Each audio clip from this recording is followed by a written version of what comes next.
What if I told you that the most powerful banking entity in the world was laundering money, and that its corporate bureaucrats go to great lengths to make sure that their illegal activities are never discovered? Well, right now you're probably thinking that's not news, but stay with me here. The World Bank is an international financial institution that's designated to help developing countries by providing loans, all in the name of, quote, reducing global poverty. However, the banking giant has been accused of actually increasing poverty by keeping the third world in perpetual debt and in servitude to the first world. But aside from its obvious critiques, there's also blatant criminal corruption taking place at the highest levels of the financial institution. One woman has risked everything to shed light on this truth. She's exposed information that reveals the extent of the collusion between financial groups and foreign governments. Her name is Karen Hudes. She was senior counsel at the World Bank for 12 years before blowing the whistle.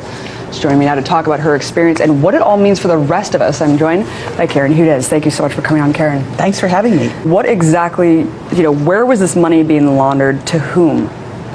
The money was going every which way because anybody that reported misconduct was fired. So in one case, the borrowers were being overcharged.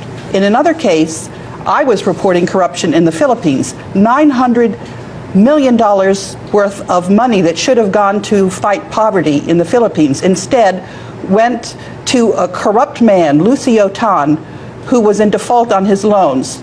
So you think that this was just a microcosm of what's happening across the entire institution? You just saw one aspect of this kind of laundering.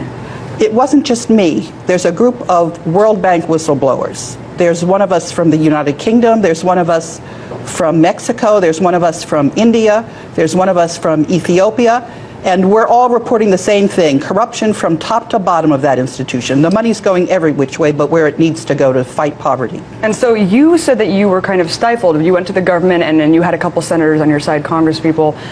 What of the corporate press? You said that you continuously tried to go to them with the story to cover it and you were shunned as well. Absolutely, and the reason why I found out, it's because the corporate press is owned by one mega conglomerate. All of the financial institutions in the world, just about, are part of this scheme to rip off everybody, every single citizen on this planet. That's what I'm talking about. And it's not just my idea. There was a very accurate report on this from the Federal Institute of Technology in Zurich, Switzerland.